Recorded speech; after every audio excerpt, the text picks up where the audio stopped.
Some of you might like to own your games physically, and something about that is beginning to fade with the latest consoles as we move towards an online era of gaming and subscription-based content. I disagree with this, as it gives corporate more control over pricing, and with that, there's a common trend. It begins when a business is small, and the prices are good for what they offer. And when you're not looking, the price will begin to slowly trickle up from what you thought was $5 to what is now $5.90. And this is where you need to say no, because at the end of the day, it's always been in the consumer's hands. If you don't buy, the business doesn't make a profit. If the business doesn't make a profit, they have to change their practices in order to not go bankrupt. Hey, I think you should subscribe. If you don't subscribe, I'll haunt you. As simple as it sounds, multiplayer is the main reason why the Xbox 360 will never be forgotten. People like the idea of playing together, not in another room, but together. Something that is lost with other consoles. Split screen was the companion when it came to multiplayer. Just you and your friend together. And back then, pretty much any game had multiplayer.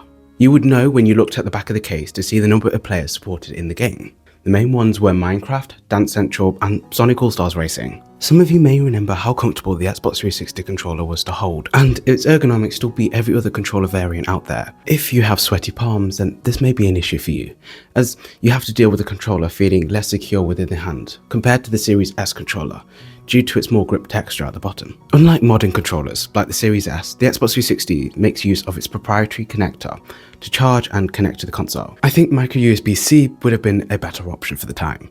If I had to take a closer look at the controller, that would be the battery issue. This is a common issue for modern day controllers, as it can be costly to buy a new set of batteries when your old ones expire.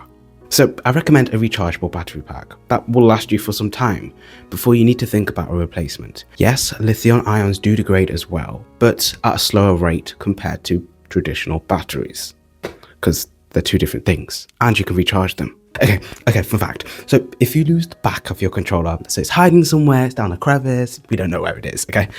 2 pennies can help you out big time, as you can just slide that bad boy in, throw in some couple batteries, and you're all solved.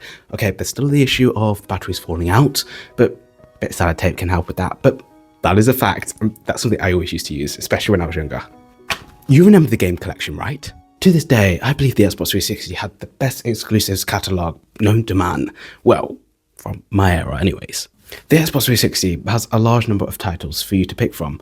Whether if you choose digital or physical, there's always something for you to play. If I was to pick one singular game out of that entire catalogue, that would be Rage. The graphics are just amazing for the time, and I remember when I first played that game, I was just like, wow, it's amazing. I was there for hours and I couldn't get past that one level, and I haven't played it since, but it's still a game that I recommend you try.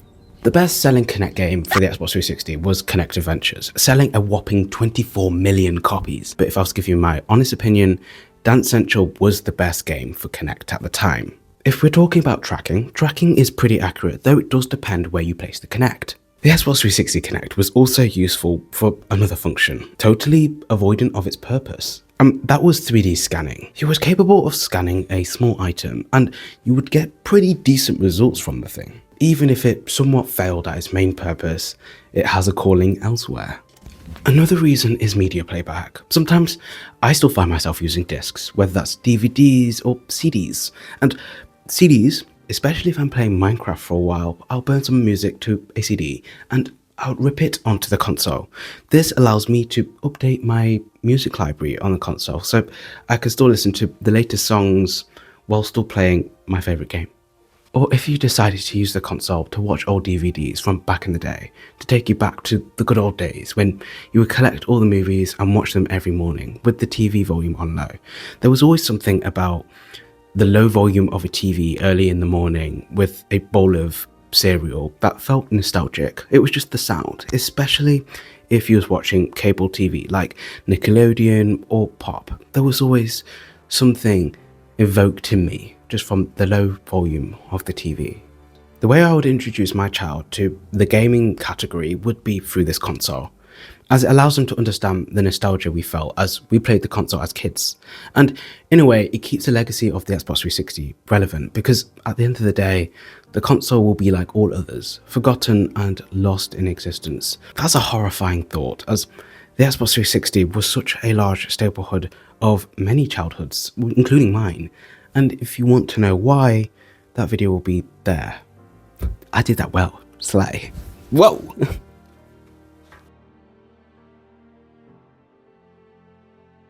You will not ruin my video. You will not ruin my video. No, the main...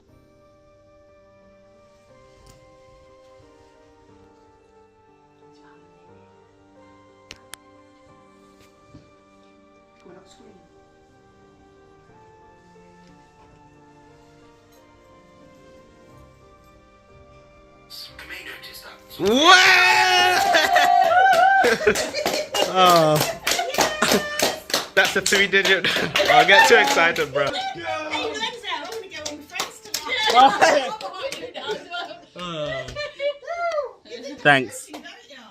Thanks, guys. Oh.